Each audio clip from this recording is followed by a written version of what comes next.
11 ships sail into a perfect, sheltered harbor. One captain refuses to follow them in.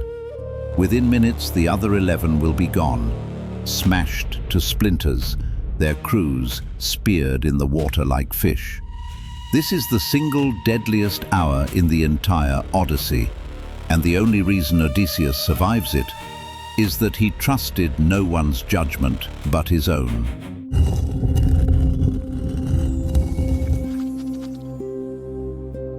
Welcome back to Mythic.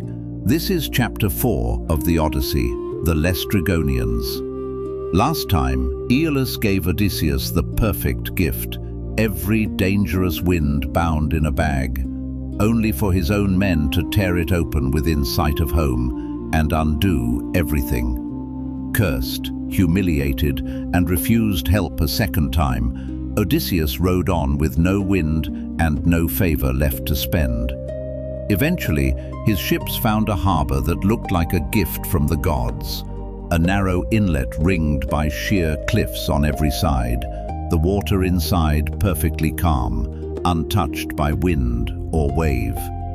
11 captains steered gladly into that stillness and tied up close together, side by side, relieved to finally rest. Odysseus did not follow them in. After everything this voyage had already cost him, he'd learned something the hard way.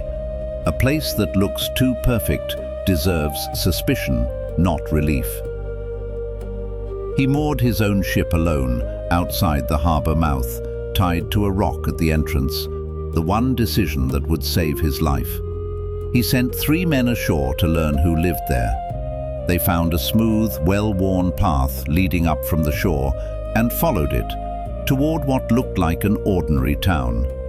At a spring outside the town, they met a young woman drawing water, tall but otherwise unremarkable. She was the daughter of the local king. Friendly, unhurried, she offered to take them to meet her father. It seemed like the easiest luck in the world. She led them home. And inside, the first thing they saw was her mother, a giantess Homer describes as huge as a mountain peak. The moment they saw her, every one of them understood, all at once, that they had made a terrible mistake. Because this was no ordinary town. It was the city of the Laestrygonians, a race of man-eating giants. The king, Antiphates, didn't hesitate. He seized the nearest of the 3 scouts to make his meal. The other 2 turned and ran. Antiphates didn't just chase them, he roared for his people, and giant heralds took up the call, horns blasting across the cliffs. Not one monster in one cave this time, an entire city of them, converging on the harbor at once. The 2 surviving scouts sprinted for the ships, but by the time they reached the water, it was already too late for the rest of the fleet. Laestrygonians lined the cliffs above the harbor and began tearing boulders from the rock, hurling them straight down onto the ships trapped and tied below. Trapped in that narrow inlet with no room to turn or flee, ship after ship was smashed to pieces. And as the men went into the water, the giants speared them there, one by one, like men spearing fish for a catch, and carried the bodies off for their feast. Odysseus, moored alone outside the harbor mouth, heard it happen.